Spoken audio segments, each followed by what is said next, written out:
آج انشاءاللہ عز و جل سورہ کافرون کی تفسیر شروع کریں گے کہ اس صورت کے اندر اللہ رب العزت نے کیا بیان فرمایا ہے اور اس صورت میں کیا خطاب کیا گیا ہے۔ یہ قرآن مجید کی آخری صورتیں ہیں، الفاظ کے اعتبار سے قلیل ہیں لیکن معانی کے اعتبار سے بہت بڑی ہیں۔ بسم اللہ الرحمن الرحیم۔ سب سے پہلے لفظی ترجمہ دیکھ لیں، پھر اس کے بعد انشاءاللہ عز و جل تفسیر شروع کرتے ہیں۔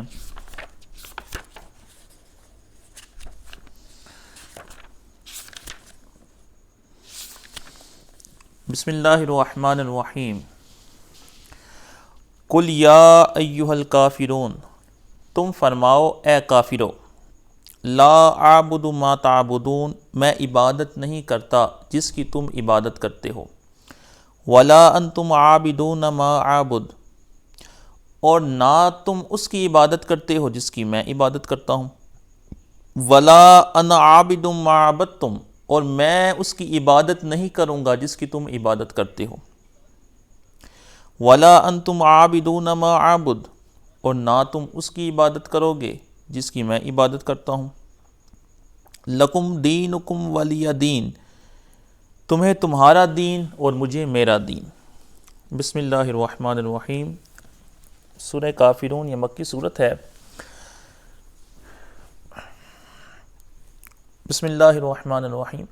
اللہ رب العزت نے اس صورت مبارکہ کے اندر کفار کے ساتھ خطاب کرتے ہوئے اپنے محبوب صلی اللہ علیہ وسلم کو حکم دیا کہ قل یا ایھا الکافرون، اے محبوب تم فرماؤ اے کافرو۔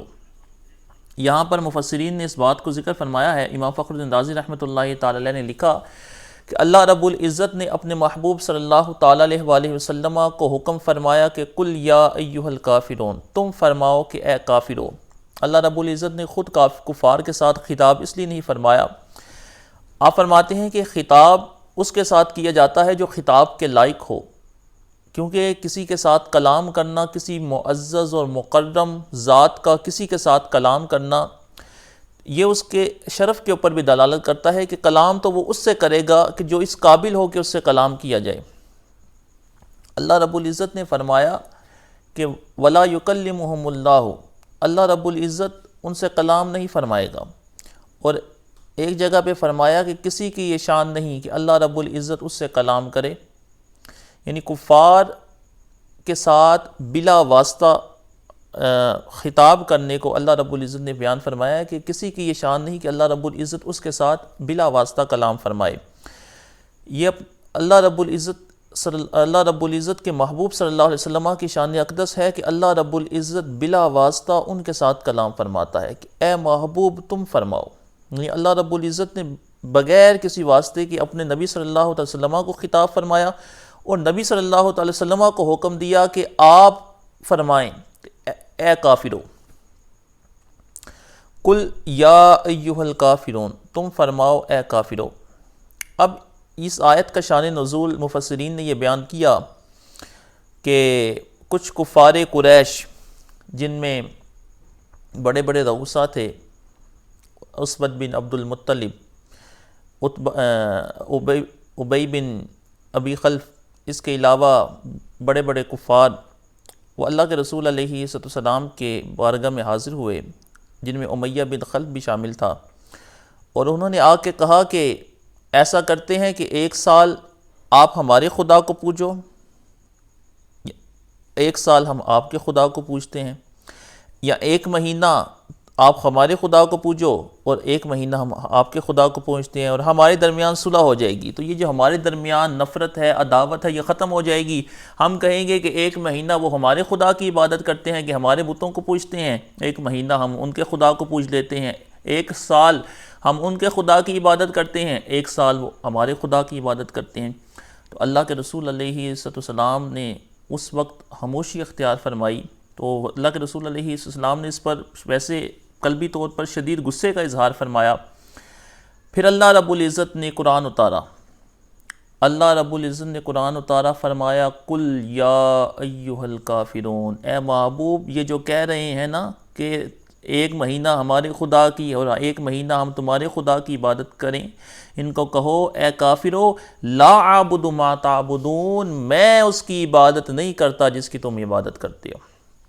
یعنی تم مجھے معاذ اللہ بتوں کو پوجنے کی طرف بلا رہے ہو اور میرے صحابہ کو اس طرف بلا رہے ہو، تو میں اس کی عبادت نہیں کرتا۔ ما تعبدون، یہ ما عامہ ہے، اس سے مراد یہ ہے کہ ما تعبدون، جس کی بھی تم عبادت کرتے ہو، جن جن چیزوں کی، چاہے وہ بت ہوں، چاہے وہ چنین پرند ہوں، چاہے وہ جانور ہوں، چاہے سورج ہو، چاہے چاند ہو، چاہے درخت ہوں، کچھ بھی ہو، میں اس کی عبادت نہیں کرتا جس کی تم عبادت کرتے ہو۔ میری عبادت میں صرف اللہ رب العزت کی عبادت کرتا ہوں، وہی ذات اس لائق ہے کہ اس کی عبادت کی جائے۔ لا اعبد ما تعبدون، میں اس کی عبادت نہیں کرتا جس کی تم عبادت کرتے ہو۔ یہاں اللہ رب العزت نے کفار کے ساتھ خطاب فرمایا ہے یا ایھا الکافرون کہہ کے۔ آج ہمارے دور میں کچھ لبرل قسم کے لوگ وہ یہ باتیں کرتے ہوئے دکھائی دیتے ہیں کہ کسی کو کافر نہیں کہنا چاہیے، کہ کافر کو بھی غیر مسلم کہہ لو لیکن کافر نہ کہو۔ اللہ رب العزت جو کہ سب سے بڑا حکیم ہے، جو سب سے بڑا مدبر ہے، جو ساری کائنات کا مالک و مولا ہے، اس نے کفار کو یا ایھا الکافرون کے لفظ سے خطاب فرمایا، ان کو کافر کہہ کے خطاب فرمایا۔ تو کیا معاذ اللہ اللہ رب العزت بھی اس درجے میں آ رہا ہے جس درجے کے اندر یہ بتانا چاہ رہے ہیں کہ کسی کو کافر نہیں کہنا چاہیے؟ دراصل کافر یہ کفر سے نکلا ہے۔ کفر کا معنی ہے جھٹلانا، انکار کرنا، جحد، انکار کر دینا۔ کس کا انکار کر دینا؟ جس چیز کا نام ایمان ہے اس کا انکار کر دینا کفر ہے۔ ایمان کسے کہتے ہیں؟ تصدیق الرسول بما جاء بہ من عند اللہ تعالی، اللہ کے نبی علیہ السلام جو کچھ اپنے رب کی طرف سے لے کے آئے، ان تمام باتوں میں اللہ کے نبی صلی اللہ علیہ وسلم کی تصدیق کرنا، اس بات کا نام ایمان ہے۔ جو کسی ایک بات کے اندر بھی اللہ کے رسول علیہ السلام کی تکذیب کرے، یہ کہے کہ یہ بات جو اللہ کے رسول علیہ السلام لے کے آئے ہیں یہ اللہ رب العزت کی طرف سے نہیں ہے، یا اس بات کے اندر اللہ کے رسول علیہ السلام سچے نہیں ہیں، وہ بندہ کافر ہو جاتا ہے، وہ مسلمان نہیں رہتا۔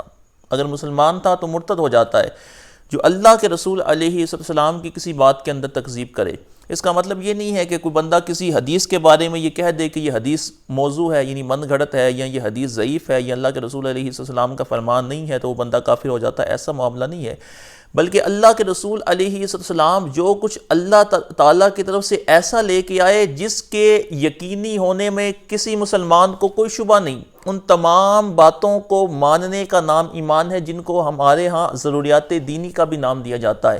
ضروریات دینی کا معنی بھی یہی ہے کہ اللہ کے رسول علیہ السلام کی تمام ان باتوں کے اندر تصدیق کرنا، جو باتیں اللہ کے رسول علیہ السلام اللہ رب العزت کی طرف لے کے آئے، اللہ رب العزت کی توحید، نبی علیہ السلام کی رسالت، عقیدہ آخرت، حشر، نشر، پلسرات، عذاب، اس کے علاوہ تمام انبیاء کرام علیہ السلام کو ماننا، ان کی تعظیم کرنا، یہ تمام چیزیں ایسی ہیں جو کہ ضروریات دینی کے اندر شامل ہیں۔ ضروریات دینی کو کہا جاتا ہے، ضروریات دینی دین کے وہ احکام جن کا علم ظاہر و باہر ہے، جن کا علم ایسا ہے جو کہ بدیہی ہے، جس کے اندر کسی شک و شبہ کی گنجائش ہی نہیں ہے۔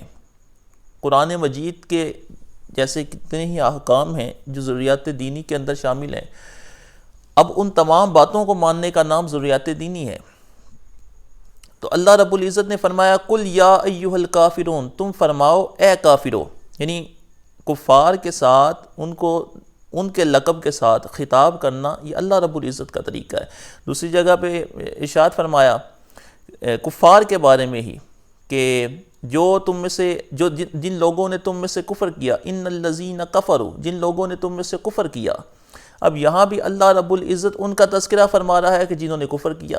کسی کو کافر کہنا دراصل اس کے اندر پائے جانے والے اس عیب کو ظاہر کرنا ہے، یہ کوئی گالی نہیں ہے، یہ کوئی ایسا کلمہ نہیں ہے کہ کسی کو اس بات پہ برا لگنا چاہیے۔ یہ دراصل ایک ایسی صفت ہے جب کسی کے اندر نہیں پائی جاتی تو اس کو وہ لقب دے دیا جاتا ہے۔ جو ایمان والا ہوتا ہے اس کے اندر صفت ایمان پائی جاتی ہے تو اس کو مومن کہہ دیا جاتا ہے۔ جو ایمان والا نہیں ہوتا، اس کے اندر یہ صفت نہیں پائی جاتی تو اس کو کافر کہہ دیا جاتا ہے۔ یہی فرق ہے۔ فرمایا قل یا ایھا الکافرون، اے کافرو۔ اب اس کے اوپر سوال یہ پیدا ہوتا ہے کہ اللہ رب العزت نے دوسری آیت کے اندر فرمایا یا ایھا الذین کفروا لا تعتذروا اليوم، اے وہ لوگوں جنہوں نے کفر کیا۔ یہاں یہ سوال پیدا ہوتا ہے کہ اگر اللہ رب العزت کفار کے ساتھ بلا واسطہ خطاب نہیں فرماتا تو اللہ رب العزت نے اس آیت کے اندر کیوں خطاب فرمایا؟ تو مفسرین نے فرمایا دراصل اس آیت کے اندر اللہ رب العزت اس قیامت کے دن کا معاملہ بیان فرما رہا ہے کہ یا ایھا الذین کفروا لا تعتذروا اليوم، اے وہ لوگوں جنہوں نے کفر کیا، آج کے دن تمہارے لیے کوئی عذر نہیں ہے، آج کے دن تم کہیں بچ کے نہیں جا سکتے۔ تو وہاں اللہ رب العزت ڈائریکٹ ان سے خطاب فرمائے گا، دنیا کے زندگی کے اندر اپنے محبوب صلی اللہ علیہ وسلم کے واسطے کے ساتھ ان سے خطاب فرماتا ہے، لا اعبد ما تعبدون، میں اس کی عبادت نہیں کرتا جس کی تم عبادت کرتے ہو۔ عبادت کس کو کہتے ہیں؟ ہی غایۃ الخشوع والتذلل، انتہا درجے کی عاجزی اور انکساری کا نام عبادت ہے، یعنی کسی کے لیے اتنی عاجزی اور انکساری کرنا کہ اس کو معبود سمجھ کر اس کے لیے عاجزی اور انکساری کرنا بنیت تقرب کی نیت کے ساتھ اس کو عبادت کا نام دیا جاتا ہے۔ یعنی جب بندہ کسی کی عبادت کرتا ہے تو اس میں ایک عابد ہوتا ہے، دوسرا معبود ہوتا ہے۔ جو عبادت کرنے والا ہے اس کو عابد کہا جاتا ہے، جس کی عبادت کی جائے اس کو معبود کہا جاتا ہے۔ یہ فرق عبادت اور تعظیم کے اندر اور دعا کے اندر، یہ اس فرق کو ملاحظہ کرنا بہت ضروری ہے۔ ہمارے ہاں کسی دعا بھی کی جائے تو کہتے ہیں عبادت کر رہا ہے، ہمارے ہاں کسی کی اگر زیادہ تعظیم بھی کی جائے تو کہتے ہیں یہ بھی عبادت کر رہا ہے۔ تو دراصل اس کا مطلب ہے کہ انہیں عبادت اور تعظیم اور دعا کے اندر فرق معلوم نہیں ہے۔ یہ بات بھی ذہن نشین کر لیں کہ عبادت اور دعا اور تعظیم کے اندر کیا فرق ہے۔ عبادت کا معنی یہ ہے کہ کسی کو الہ سمجھتے ہوئے، معبود سمجھتے ہوئے، مستحق عبادت سمجھتے ہوئے اس کی تعظیم کرنا، اس کو عبادت کہا جاتا ہے۔ اور تعظیم کا معنی یہ ہے کہ کسی کو خدا نہ سمجھتے ہوئے، عبادت کے لائق نہ سمجھتے ہوئے اس کی عزت کرنا، اس کے لیے عاجزی کرنا، انکساری کرنا، اس کو تعظیم کا نام دیا جاتا ہے۔ اللہ عز و جل نے اپنے نبی صلی اللہ علیہ وسلم کے بارے میں فرمایا وَتُعَزِّرُوا وَتُوَقِّرُوا، نبی صلی اللہ علیہ وسلم کی تعظیم و توقیر کرو۔ تعظیم اور توقیر کا معنی بھی یہ ہے کہ انکساری کرنا، عاجزی کرنا۔ جب کسی کا مکرم و معزز ہستی کا ذکر آئے تو دل قلب کے اندر محبت کے جذبات کا امڑ آنا، اس کو تعظیم کا نام دیا جاتا ہے۔ تو ہمارے ہاں عبادت اور تعظیم کو ملا دیا جاتا ہے۔ اگر کوئی کامل شیخ ہے، کوئی کامل پیر ہے، تو اس کی اگر کوئی تعظیم کرے اس لحاظ سے کہ اس کے ہاتھ چوم لے یا برکت کی نیت سے پاؤں بھی چوم لے، یا اس کے علاوہ اگر اس کی تعظیم کرے تو ہمارے ہاں اس کو بھی برا سمجھا جاتا ہے، اور شرک بعض حضرات تو ایسے ہیں جو اس کو شرک قرار دے دیتے ہیں۔ اور اگر کوئی اللہ رب العزت کے ولی کی قبر پہ چلا جائے اور وہاں جا کے اللہ رب العزت سے دعا کرے ان کے وسیلے کے ساتھ، تو ہمارے ہاں یہ بھی کہا جاتا ہے کچھ کہ یہ شرک کر رہا ہے۔ حالانکہ ان تمام چیزوں کا شرک کے ساتھ کوئی دور کا بھی تعلق نہیں ہے۔ کوئی بندہ اس بات کو نہیں مانتا کہ جو بھی اللہ رب العزت کے ولی کے آستانے کے اوپر جا رہا ہے، وہ وہاں جا کے دعا کر رہا ہے، وہ ان کو معاذ اللہ مستحق عبادت جان کر یا یہ عقیدہ رکھ کر کہ یہ میرا معبود ہے، کوئی اس نیت کے ساتھ مومن نہیں مان سکتا۔ کوئی پرلے درجے کا جاہل بھی ہو تو وہ یہ عقیدہ نہیں رکھ سکتا، کیونکہ یہ اسلام کا بنیادی عقیدہ ہے کہ کسی بھی خدا کے سوا کسی کو، چاہے کوئی ولی ہو، غوث ہو، ابدال ہو، جس مرتبہ مقام کا ہو، اگر کوئی خدا کے سوا کسی کو مستحق عبادت جان کر اس کی تعظیم کرے گا تو وہ بندہ کافر و مشرک ہو جائے گا، وہ ایمان والا نہیں رہے گا۔ اب دعا کس کو کہا جاتا ہے؟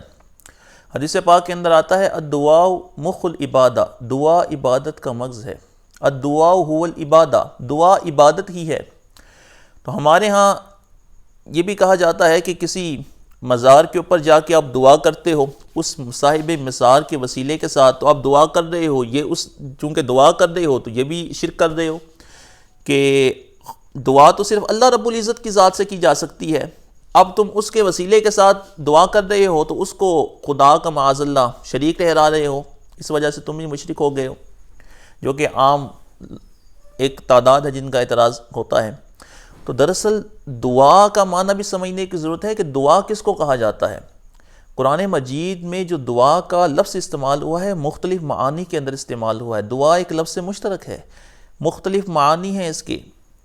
اللہ رب العزت نے فرمایا وَيَدْعُونَ مِن دُونِ اللَّهِ، اور وہ اللہ کے سوا پکارتے ہیں۔ دعا کا معنی ہے پکارنا، تو وَيَدْعُونَ مِن دُونِ اللَّهِ کا معنی ہوگا کہ خدا کے سوا جس کو بھی پکارا جائے تو بندہ مشرک ہو جائے گا، حالانکہ ایسا نہیں ہے، بلکہ تفسیر جلالین میں ہی یہاں دیکھیں کہ وَيَدْعُونَ کے آگے امام جلال الدین سیوطی علیہ رحمہ لکھتے ہیں کہ وَيَعْبُدُونَ مِن دُونِ اللَّهِ، یدعون سے مراد کیا ہے کہ وہ عبادت کرتے ہیں اللہ کے سوا کسی اور کی، یعنی دعا عبادت کے معنی میں استعمال ہوا ہے۔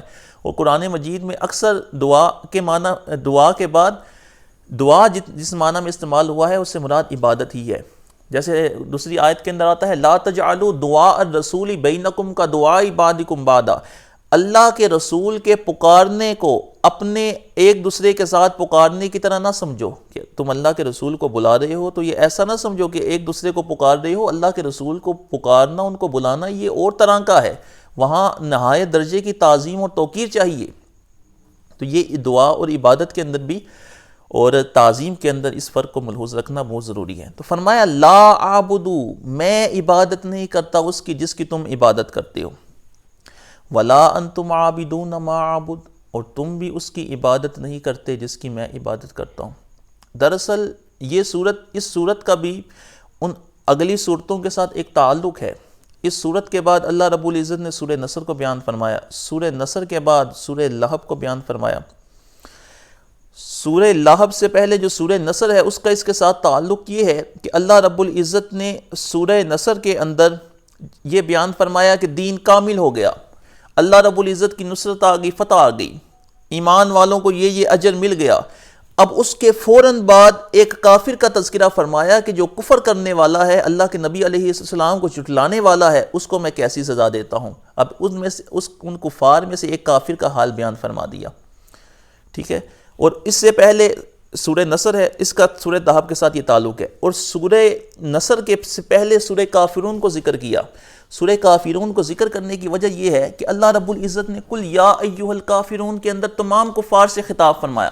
امام فخر الدین رازی رحمۃ اللہ تعالی علیہ نے فرمایا کہ یہاں اللہ رب العزت نے جو کفار سے خطاب فرمایا ہے اس کے اندر تمام ایک قول، زیادہ تر مفسرین کے قول کے مطابق تمام کفار اس کے اندر شامل نہیں ہیں، بلکہ یہ عام مخصوص البعض ہے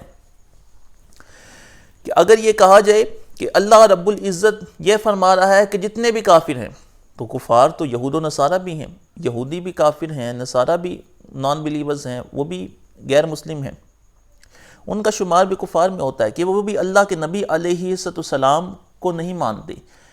اللہ کے نبی علیہ السلام کو ماننے کا معنی یہ ہے کہ دین اسلام کو قبول نہیں کرتے، اگرچہ وہ اللہ کے نبی علیہ السلام کو ان میں سے ایک تعداد حق بھی مانتی ہو، لیکن اللہ کے نبی علیہ السلام کو حق ماننے کے باوجود بھی دین اسلام کو قبول نہیں کرتے، دین اسلام میں داخل نہیں ہوتے، تو ان کا دین اسلام میں داخل نہ ہونا یہ اللہ کے نبی علیہ السلام کو جھٹلانا ہی ہے۔ امام فخر الدین رازی نے فرمایا کہ یہاں سے ان کو نکال دیا جائے گا اگر یہ مراد لیا جائے، کیونکہ آگے آ رہا ہے لا اعبد ما تعبدون، میں عبادت نہیں کرتا اس کی جس کی تم عبادت کرتے ہو۔ تو یہود و نصارہ میں سے تو ایک تعداد ایسی تھی جو اللہ رب العزت کی عبادت کرتی تھی، آج بھی یہود و نصارہ میں سے ایک تعداد ایسی ہے کہ جو حضرت عیسیٰ علیہ السلام کو خدا کا بیٹا نہیں مانتی۔ حضرت یہود میں سے ایسے ہیں جو حضرت عزیر علیہ السلام کو خدا کا بیٹا نہیں مانتے، خدا نہیں مانتے، حضرت عیسیٰ علیہ السلام کو گاڈ نہیں مانتے، ان کو خدا قرار نہیں دیتے، اگرچہ ہیں وہ بھی کافر لیکن وہ مشرک نہیں ہیں، کیونکہ کفر اور شرک کے اندر فرق ہے۔ کفر کا معنی یہ ہے کہ اللہ کے نبی علیہ السلام کو جھٹلانا، قرآن کو جھٹلانا، اور شرک کا معنی یہ ہے کہ بتوں کو خدا کا شریک ٹھہرانا، خدا کے سوا کسی اور کی عبادت کرنا۔ اس لحاظ سے ہر مشرک وہ کافر تو ضرور ہوتا ہے لیکن ہر کافر مشرک نہیں ہوتا، اس کو کہتے ہیں نسبت عموم خصوص مطلق۔ امام فخر الدین رازی نے فرمایا کہ اس لحاظ سے اگر دیکھا جائے تو پھر یہ معنی بننا چاہیے کہ یہاں یہود و نصارہ، وہ یہود و نصارہ کہ جو اللہ رب العزت کو پوجتے ہیں، حضرت عیسیٰ علیہ السلام یا حضرت عزیر علیہ السلام کو خدا کا شریک نہیں ٹھہراتے، وہ اس میں شامل نہیں ہوں گے۔ کیوں؟ کیونکہ اللہ نے فرمایا لا اعبد ما تعبدون، میں اس کی عبادت نہیں کرتا جس کی تم عبادت کرتے ہو۔ تو اگر وہ شامل کر لیے جائیں جو خدا کی ہی عبادت کرتے ہیں تو پھر تو یہ سوال پیدا ہوگا کہ اگر وہ بھی شامل ہیں تو وہ بھی خدا ہی کو پوچھتے ہیں۔ نصارہ میں سے موجود ہیں، اس وقت بھی موجود تھے، آج بھی موجود ہیں۔ یہود میں سے موجود ہیں جو خدا کو اس وقت بھی پوچھتے تھے، آج بھی خدا ہی کو پوچھتے ہیں، اسی کی عبادت کرتے ہیں۔ ایک معنی اس کا یہ بیان فرمایا وَلَا أَنْتُمْ عَابِدُونَ مَا أَعْبُدُ، اور تم اس کی عبادت نہیں کرتے جس کی میں عبادت کرتا ہوں۔ یعنی پہلے بیان فرمایا کہ میں لا اعبد ما تعبدون، میں اس حال میں عبادت نہیں کرتا اس کی جو تم کہنے والے ہو، اس سے میں بری ہوں، بالکل میرا اس کے ساتھ کوئی تعلق نہیں ہے۔ اور ولا انتم عابدون ما اعبد، اور اگلوں کے بارے میں بیان فرما دیا کہ جو قول تم نے کہا ہے تم سے بھی یہی گمان ہو رہا ہے کہ تم بھی اس کی عبادت نہیں کرو گے جس کی میں عبادت کر رہا ہوں۔ یعنی تم سے یہ گمان نہیں ہے، تم سے یہ امید نہیں ہے کہ تم اس کی عبادت کرو گے جس کی میں عبادت کر رہا ہوں۔ اور وَلَا أَنْتُمْ عَابِدُونَ مَا أَعْبُدُ وَلَا أَنَا عَابِدٌ مَا عَبَدتُمْ، اور میں اس کی عبادت نہیں کروں گا جس کی تم عبادت کرتے ہو۔ یعنی اس صورت کے اندر دراصل یہ صورت کفار کے ساتھ لا تعلقی اور برات کے اوپر دلالت کر رہی ہے کہ ہمارا دین علیحدہ ہے، تمہارا دین علیحدہ ہے۔ جب تمام کوششیں کر لی، تمام جتن کر لیے، چونکہ قرآن کا اختتام ہونے والا ہے، پورا قرآن وہ کفار کو نصیحت، مسلمانوں کو واعظ اور مسلمانوں کو تقوی کی ہدایت کر رہا ہے۔ کفار کو جگہ جگہ پہ اللہ رب العزت اپنی نشانیاں بیان فرما رہا ہے، اللہ رب العزت ان کو توحید کی دعوت دے رہا ہے۔ تو اگر وہ ماننے والے نہیں ہیں، جب کچھ بھی باقی نہیں رہے گا، جب وہ کسی دلیل کو ماننے والے نہیں ہیں اور آخر میں یہ کہنے والے ہیں کہ معاذ اللہ تم ہی ہمارے دین کو قبول کر لو، تو اللہ رب العزت نے اپنے حبیب صلی اللہ علیہ وسلم کے ذریعے ان سے اعلان برات فرما دیا۔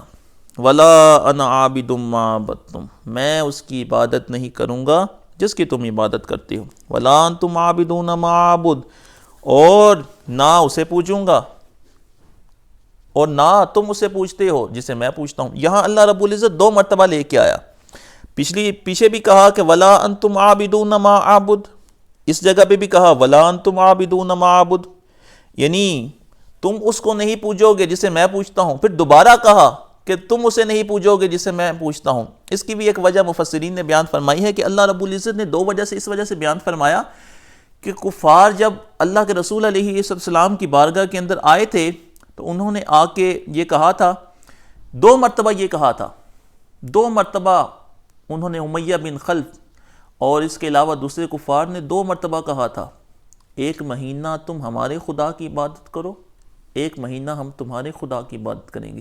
پھر کہا ایک سال تم ہمارے خدا کی عبادت کرو، ایک سال ہم تمہارے خدا کی عبادت کریں گے۔ تو اللہ رب العزت نے پھر زجر کے انداز کے اندر ان کو جواب بھی دو مرتبہ ہی ارشاد فرمایا۔ یہ ہمارے اردو زبان کے اندر بھی آپ دیکھ لیں، پنجابی کے اندر بھی دیکھ لیں، جب کوئی ایسی بات کر دیتا ہے کوئی بندہ جو دل کو بہت زیادہ ناگوار گزرے اور آپ کو بہت زیادہ ناپسندیدہ ہو، اس کی بات گوار گزرے اور وہ بات کو بڑے زور کے ساتھ، پختگی کے ساتھ دو مرتبہ کر جائے، تو آپ بھی کوشش کرتے ہیں کہ جتنا زور اس نے لگایا، جتنی پختگی کے ساتھ، جتنی مرتبہ دہرا کے اس نے بات کی ہے، آپ ذرا اس سے بھی زیادہ دہرا کے اس کو بات سنائیں تاکہ اس کو بھی سمجھ آئے کہ ہمارا عقیدہ کیا ہے۔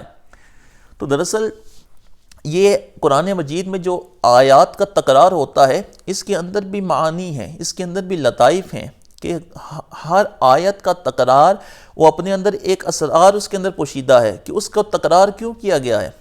تو دراصل ان کے تکرار کی وجہ سے اللہ رب العزت نے بھی تکرار فرمایا کہ ان کو بھی پتہ لگ جائے کہ ہمارا دین کتنا کامل ہے، اللہ رب العزت نے جو بھی اپنے نبی صلی اللہ علیہ وسلم کو دین دیا ہے وہ کتنا کامل ہے۔ تمہاری ان باتوں سے اس دین کے اندر کوئی فرق آنے والا نہیں ہے۔ جس طرح اگر تم ہمیں شرک کی دعوت دے رہے ہو تو اور ہماری توحید کی دعوت نہیں دے رہے، تو دو مرتبہ تم نے کہا ہے، اللہ رب العزت نے بھی دو مرتبہ ہی دہرا دیا۔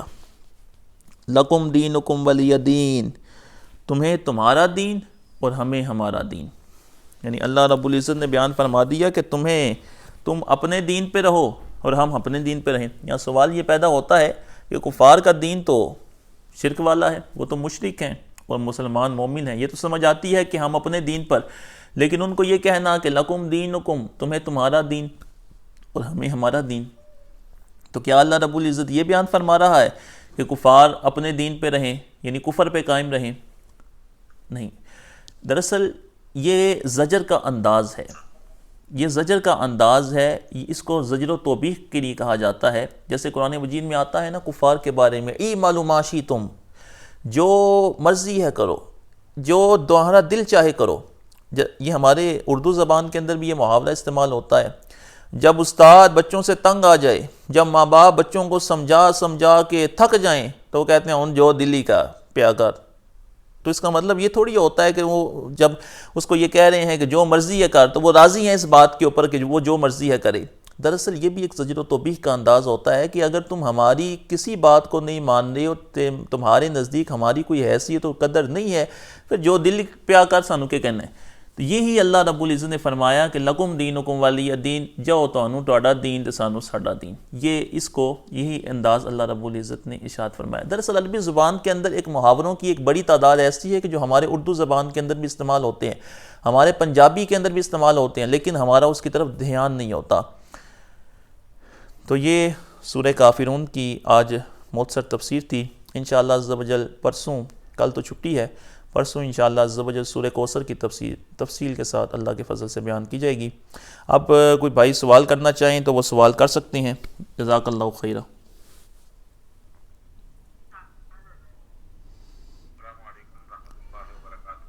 وعلیکم السلام ورحمۃ اللہ وبرکاتہ۔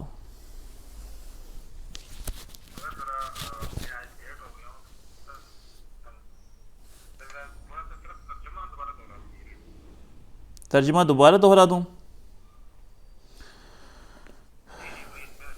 بسم اللہ الرحمن الرحیم۔ قل، تم فرماؤ، یا ایہا الکافرون، اے کافرو، لا اعبد ما تعبدون، لا اعبد، میں عبادت نہیں کرتا، ما جس کی تعبدون تم عبادت کرتے ہو، ولا اور نہیں، انتم تم، عابدون عبادت کرنے والے، ما عابد جس کی میں عبادت کرتا ہوں، ولا انا عابد ما عبدتم، اور میں نہیں عبادت کرنے والا، ما عبدتم جس کی تم عبادت کرتے ہو، ولا انتم عابدون ما عابد، اور نہیں تم عابدون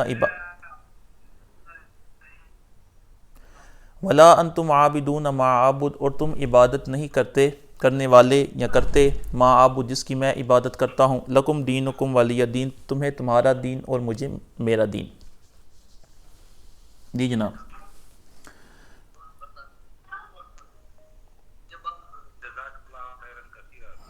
جزاک اللہ۔ اس کے علاوہ کوئی بھائی سوال کرنا چاہیں؟ اس موضوع سے ریلیٹڈ کوئی ایسی بات ہوئی جو جی اتوار کو چھٹی ہوا کرے گی انشاءاللہ۔ السلام علیکم ورحمۃ اللہ وبرکاتہ۔ جی وعلیکم السلام ورحمۃ اللہ وبرکاتہ۔ جی جناب۔ جو لیکچر ہو چکے ہیں ان کی معلومات کیسے ملے گی؟ وہ یوٹیوب پہ موجود ہیں ان کی ویڈیوز۔ اچھا جی، ویڈیو ریکارڈنگ باقاعدہ شیئر کی جاتی ہے روزانہ کے بیس سے۔ اگر آپ کو اس کو روزانہ کے بیس سے سنتے رہیں گے تو فائدہ ہوگا انشاءاللہ، ساتھ ساتھ اس کو کلیئر کرتے چلے جائیں۔ وہ خاص طور پہ آپ احباب کے لیے ہے کہ جو ادھر نہیں سن سکتے وہ ادھر سنیں۔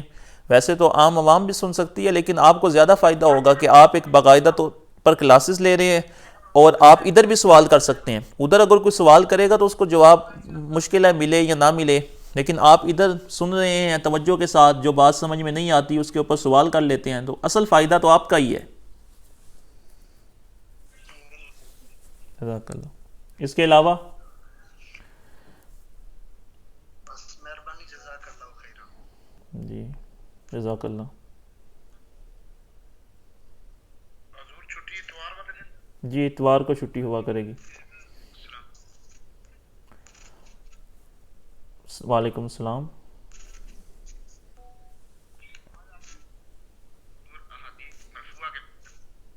جی ہیلو، جی جی آواز آ رہی ہے؟ جی آ رہی ہے۔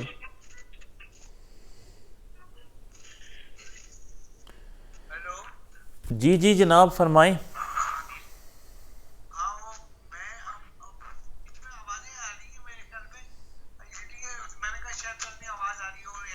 جی جی آپ فرمائیں. یہ کنفرم کر. آ رہی ہے بس. وہ میں یہ کہہ رہا تھا میں یہ کہہ رہا تھا کہ جیسے بعض لوگ کچھ ایسے بھی ہوتے ہیں لوگ کہ جو ڈائریکٹ جو ہے نا مانگ رہے ہوتے ہیں صاحب قبر سے صاحب مزار سے نہیں معلوم ہوتا ان کو کم پڑھے لکھے ہوتے ہیں لوگ جیسے مطلب دیہات وغیرہ میں یا ایسے پڑھے لکھے لوگ نہیں ہوتے وہ جو ڈائریکٹ مانگ رہے تھے بابا سے اپنی اولاد مانگ رہے ہوتے ہیں اس قسم کی چیز تو وہ اس کے بعد کیا آپ کہیں. وہ جب سورہ 11ویں سپارے کے اندر ہم جائیں گے نا تو وہاں آیات آئیں گی, وہاں ہم اس کے اوپر تفصیل سے بحث کریں گے, اس مسئلہ توسل اور استمداد پر استعانت لغیر اللہ اس کے اوپر وہاں جا کے ہم انشاءاللہ اس مسئلے کو بحث کریں گے, تفصیل سے بحث کریں گے. اور 1400 صدیوں سے جو ایک عقیدہ چل رہا ہے اس کے اوپر گفتگو کریں گے, وہ تفصیل سے ہوگی. بس اس کے علاوہ دوسرا یہ آپ سے شکر یہ ہے کہ اللہ کیا کہا کہ نا پہلے جو ہے تھوڑا سا مطالعہ کر لیا کریں اس کا تفسیر کا. تو آج میں نے یہ جو کہا اس کی تفسیر میں نے آج پڑھی تھی تو اب سننے میں اور سمجھنے میں زیادہ اچھا لگا. اچھا ماشاء اللہ. جب آپ پڑھ کے آئیں گے تو یقین مانیں کہ آپ کو کافی ساری باتیں تو ایسی ہوں گی کہ جو آپ کہیں گے کہ میں نے پڑھی ہیں اور میں یہ جانتا ہوں پہلے, تو وہ جب دہرایا دی جاتی ہے نا جو بات پہلے بھی معلوم ہوتی ہے تو وہ جب دوسری مرتبہ بندہ سنتا ہے تو زیادہ ذہن نشین ہو جاتی ہے. سوال نہ کرنا ہو وہ اپنا مائک بند کر دیا کرے تاکہ پیچھے سے آنے والی آوازیں ڈسٹرب نہ کریں, اور جو لوگ سوال کر رہے ہیں ان کا سوال حضرت اچھے طریقے سے سن لیں اور جو جواب دے رہے ہیں وہ سارے کے سارے اچھے طریقے سے سن لیں. جی جی مہربانی کر کے جیسے سوال نہیں کرنا وہ اپنا مائک بند کر دیا. ہاں جی مائک بند کر دیں بھائی, جو سوال کریں بلکہ ہاتھ اٹھا کے سوال کریں گے تو آسانی ہوگی. جی حضور السلام علیکم ورحمۃ اللہ وبرکاتہ. وعلیکم السلام ورحمۃ اللہ وبرکاتہ. جی جناب.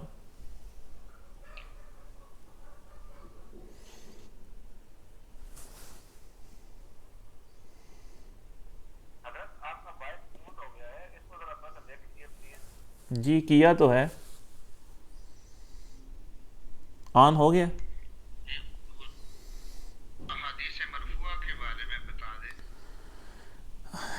حدیث کا لیکچر تو نہیں ہو رہا ابھی, لیکن چلیں آپ نے پوچھا ہے تو بتا دیں گے. حدیث مرفوع اس حدیث کو کہتے ہیں کہ جس حدیث کی سند اللہ کے رسول علیہ السلام تک پہنچتی ہو, اس حدیث کو حدیث مرفوع کہتے ہیں. جیسا کہ اگر میں بھی آج اگر کوئی حدیث روایت کرتا ہوں اپنے شیخ سے تو میں کہوں گا کہ مجھے میرے شیخ نے بتایا, جس نے حجازت حدیث دی اس نے بتایا, پھر میں اس حدیث کو اللہ کے رسول علیہ السلام تک پہنچا دوں گا کہ میں یہ کہوں گا کہ اللہ کے رسول علیہ السلام نے فرمایا اس آخر میں جا کے, تو اس حدیث کو حدیث مرفوع کہا جاتا ہے. اور اگر حدیث صرف صحابی تک ہی پہنچے, یعنی صحابی کا قول ہو, اللہ کے رسول علیہ السلام کا فرمان نہ ہو, تو اس کو کہتے ہیں حدیث موقوف. اور حدیث صرف تابعی تک پہنچے, یعنی تابعی نے کہا ہو, تابعی کا فرمان ہو, اللہ کے رسول کا فرمان نہ ہو یا کسی صحابی کا نہ ہو, تو اس کو کہتے ہیں حدیث مقطوع. یہ فرق ہے. اس کے علاوہ بھائی کوئی سوال کرنا چاہیں, موضوع سے ریلیٹڈ سوال کریں. جو سورہ کافرون کی تفسیر ہوئی ہے زیادہ کوشش کریں کہ اس کے اندر نکات اٹھائیں اور اپنے ذہن کو تھوڑا کھولیں. یعنی ایسا نہیں ہے کہ بس جو سن لیا, اس کے اوپر آپ اعتراض کر سکتے ہیں نا کہ اللہ رب العزت نے اس کو اس انداز سے کیوں بیان فرمایا, ایسے اس انداز سے کیوں بیان نہیں فرمایا. جب غور و فکر کریں گے, اللہ رب العزت تو قرآن میں کہتا ہے نا افلا یتدبرون فی القرآن ام علی قلوب اقفالها, کیا یہ قرآن میں تدبر نہیں کرتے, غور و فکر نہیں کرتے. تو قرآن میں تدبر اور غور و فکر کرنے کا تو حکم ہے. آیات کے اندر غور و فکر کریں گے تو سوال تو خود بخود اٹھتے چلے جاتے ہیں.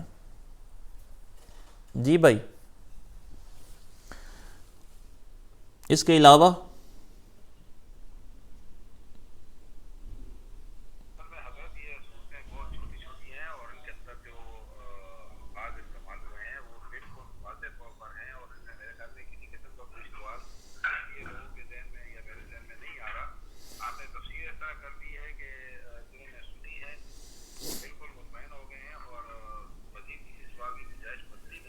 دوسری بات یہ ہے کہ اگر ہم روزانہ کے حساب سے 2 یا 3 صورتیں پڑھیں تو شاید کچھ بہتر ہو, کیونکہ ہماری اسپیڈ بہت کم ہے.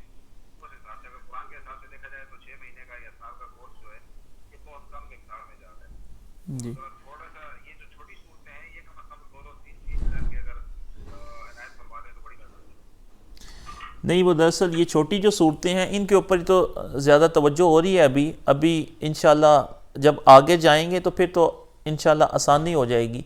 یعنی وہ پھر جب جیسے کہ سورہ بقرہ ہے، اس کا ایک پورا مضمون ہوتا ہے کہ سورہ بقرہ کے اندر یہ مباحث بیان ہوئے ہیں، تو اس طریقے سے جو چھوٹی صورتیں ہیں ان کے اوپر تو زیادہ توجہ کرنے کی ضرورت ہے کہ اگرچہ یہ صورتیں چھوٹی ہیں لیکن قرآن مجید کے اندر جو مباحث تفصیل کے ساتھ پھیلے ہوئے ہیں انہوں نے ان کو اجمال کے ساتھ بیان کیا ہے. تو اس وجہ سے ابھی گفتگو ہو رہی ہے، انشاءاللہ اللہ کے فضل سے مکمل ہوگا، 1 سال کے اندر انشاءاللہ مکمل ہوگا. کل وہ بحث ہو رہی تھی ایک مسئلے کے اوپر، آزر کا، جو میں نے کہا کہ ان کے چچا ہیں آزر. تو ایک بھائی نے سوال کیا، اب شاید وہ آئے ہیں یا نہیں آئے، انہوں نے سوال کیا کہ آزر وہ چچا نہیں تھے بلکہ حضرت ابراہیم علیہ السلام کے والد تھے. تو یہ بات درست ہے ان کی، کہ یہ بھی بات درست ہے کہ بعض مفسرین نے یہ ذکر کیا ہے کہ ان کے والد تھے جن کے ساتھ حضرت ابراہیم علیہ السلام نے خطاب کیا، اور ایک مفسرین کی تعداد وہ بھی ہے کہ جنہوں نے یہ ذکر کیا ہے کہ آزر وہ حضرت ابراہیم علیہ السلام کے چچا تھے، اور ان کے والد کا نام طارق بیان کیا ہے. اب میں حوالہ دینے لگا ہوں کہ یہ تفسیر کبیر ہے میرے سامنے. تفسیر کبیر کے اندر بھی امام فخر الدین رازی رحمۃ اللہ تعالی علیہ نے اس کو، جی آواز آ رہی ہے؟ آواز آ رہی ہے؟ ہیلو، اچھا ہاں، میں کہہ رہا ہوں تفسیر کبیر کے اندر بھی امام فخر الدین رازی رحمۃ اللہ تعالی نے اس کو بیان کیا، اور وہی جو میں نے آیت پیش کی تھی کل، ام کنتم شہداء اذ حضر یعقوب الموت اذ قال لبنیہ ما تعبدون من بعدی قالوا نعبد الہک و الہ آبائک ابراہیم و اسماعیل و اسحاق. تو یہی امام فخر الدین رازی نے بھی یہ عبارت ذکر فرمائی، اور آپ نے فرمایا کہ انہوں نے کیا کہا، حضرت یعقوب علیہ السلام کے فرزندوں نے، بیٹوں نے، کہ ہم اس کی عبادت کریں گے جس کی آپ عبادت کرتے ہیں. نعبد الہ کا و الہ آبائی کا، اور آپ کے آبا کی اولادیں، آپ کے آبا کا خدا، اس کی عبادت کریں گے. ابراہیم و اسماعیل و اسحاق، کون؟ حضرت ابراہیم علیہ السلام، حضرت اسماعیل علیہ السلام، حضرت اسحاق علیہ السلام. تو حضرت اسماعیل علیہ السلام جو ہیں وہ حضرت یعقوب علیہ السلام کے چچا تھے، ان کے اوپر بھی ابن کا لفظ جس کی جمع آبا ہے اس کا اطلاق کیا گیا ہے. تو وہی امام فخر الدین رازی نے بھی اس عبارت کو نقل کیا، اور یہ اس کو دلیل کے اوپر پیش کی. آواز بند ہو گئی ہے؟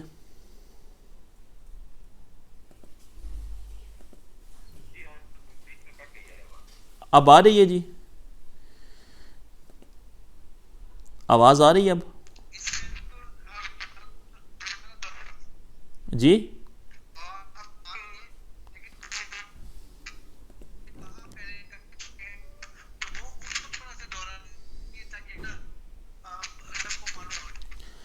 ہاں، بس میں حوالہ پیش کر رہا ہوں کہ کن کن نے لکھا ہے.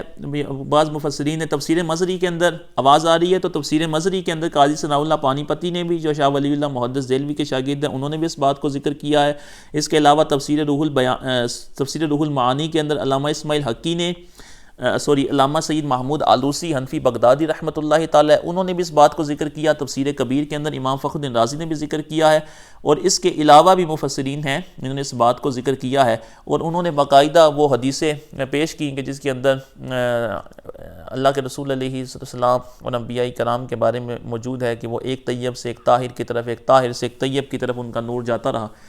تو یہ دراصل یہ مسئلہ ہے. باقی یہ بھی قول موجود ہے، ان کے تاریخ والد کا قول بھی موجود ہے، اور ایک تعداد یہ بھی ہے کہ جنہوں نے یہ بھی کہا ہے. تو اس لحاظ سے یہ مسئلہ بیان کیا گیا ہے.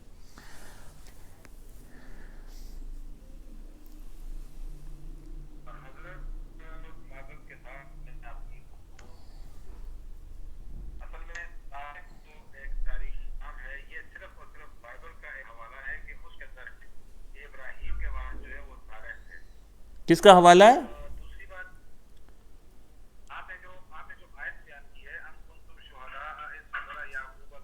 جی جی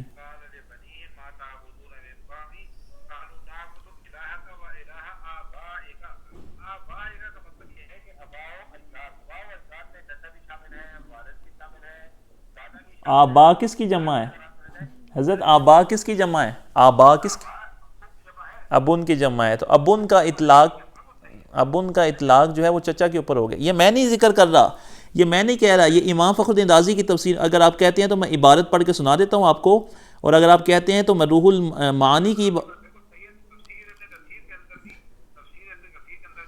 ہاں جی جی بالکل، تفسیر ابن کثیر کے اندر انہوں نے رد کیا ہے، تفسیر ابن کثیر میں انہوں نے رد کیا ہے. امام ابن تیمیہ نے منہاج السنہ کے اندر اس کا رد کیا ہے. لیکن جن لوگوں نے موافقت کی ہے میں ان کے بارے میں بتا رہا ہوں کہ کل یہ بات ہوئی تھی کہ کسی نے ایسا نہیں کہا، تو میں نے یہ بتا دیا کہ ایسا کہنے والے بھی ہیں، مفسرین میں یہ بات بھی بیان کرنے والے موجود ہیں. ہاں بس یہی مسئلہ تھا، اتنی سی بات تھی کہ ہاں ہاں جی یہاں پر اگر ہم کہہ رہے آبا والدین، آپ کے والدین، تو آپ کے والدین میں جو ہے آپ کے آبا و اجداد کے اندر آپ کے چچا، آپ کے ماموں، آپ کے فلانے چیزیں، آپ کے دادا، آپ کے پردادا، یہ سارے شامل ہیں. لیکن جہاں بات صرف اور صرف ابو کی آئے گی، صرف آپ کے والد محترم کی بات آئے گی، تو وہاں صرف آپ کے والد ہی شمار ہوں. یہ تفسیر اچھا حضرت سنیں، یہ تفسیر کبیر میرے سامنے کھلی ہوئی ہے. تفسیر کبیر، یہ تفسیر کبیر کی سورۃ الانعام آیت نمبر 84، یہ میں عبارت پڑھ رہا ہوں. یہ جی 18، یہ میں آیت پڑھ رہا ہوں، سنیے گا. کہتے ہیں کہ وَكَيْفَ يَلِيقُ بِالرَّجُلِ الْحَلِيمِ مِثْلُ هَذَا الْجَفَاءِ مَعَ الْأَبِي فَثَبَتَ بِهَذَا الْوُجُوهِ أَنَّ آزَرَ مَا كَانَ وَالِدَ إِبْرَاهِيمَ عَلَيْهِ السَّلَامُ بَلْ كَانَ أَمًّا لَهُ. کہتے ہیں کہ میں نے وجوہ ذکر کی ہیں، ان سے یہ بات ثابت ہوتی ہے کہ آزر وہ حضرت ابراہیم علیہ السلام کے والد نہیں تھے، بل کان امن لہو، بلکہ ان کے چچا تھے. فاما والدہ فہو طارخ، کیونکہ ان کے والد کا نام طارخ تھا. والام قد یسمى بالابی علی ما ذکرنا، اور جو چچا ہوتا ہے کبھی اس کے اوپر بھی لفظ ابن کا اطلاق کیا جاتا ہے ان وجوہ کی وجہ سے جو وجوہ میں نے ذکر کی. اس کے اوپر امام فخر الدین رازی نے پیچھے دلائل بیان کر دی ہیں. کہتے ہیں ان اولاد یعقوب سمو اسماعیل بکونہ ابن لیعقوب ما انہ کان امن لہ. کہتے ہیں کہ جو حضرت یعقوب علیہ السلام کی اولاد ہیں، انہوں نے حضرت اسماعیل علیہ السلام کو جو ہے وہ اپنا ابن کہا، باپ کہا، ما انہ کان امن لہ، حالانکہ وہ ان کے چچا تھے. تو اس کا مطلب یہ ہے کہ وہ چچا کے اوپر بھی اطلاق کیا. وہ کہتے ہیں وقال علیہ السلام ردوا علی ابی، اللہ کے رسول علیہ السلام کا فرمان ذکر کیا کہ حضور نے یہ فرمایا ہے کہ میرے اوپر میرے باپ کو لے کے آؤ. باپ سے مراد کون ہے؟ یعنی الامہ العباس، یعنی حضرت عباس بن عبد المطلب کے بارے میں فرمایا کہ میرے اوپر میرے باپ کو پیش کرو. وَأَيْضًا يُحْتَمَلُ أَنَّ آزَرَ كَانَ وَالِدَ أُمِّ إِبْرَاهِيمَ علیہ السلام وَهَذَا قَدْ يُقَالُ لَهُ الْأَبُ وَالدَّلِيلُ عَلَيْهِ. یہ آگے آپ نے اس کے اوپر دلائل، اور اسی کی موافقت کے اندر جو ہے وہ تفسیر روح المعانی میں موجود ہے. تو یہ میں نے ذکر کر دیا، بس اتنی سی بحث تھی. جزاک اللہ خیرہ تمام احباب جنہوں نے شرکت فرمائی. اللہ تعالیٰ آپ سب کو قرآن مجید کا نور عطا فرمائے، ہم سب کو جو ہے وہ محنت کرنے کی، قرآن مجید کو سمجھنے کی توفیق عطا فرمائے. جزاک اللہ خیرہ، بہت شکریہ، دعاؤں میں یاد رکھیے گا. السلام علیکم ورحمۃ اللہ وبرکاتہ.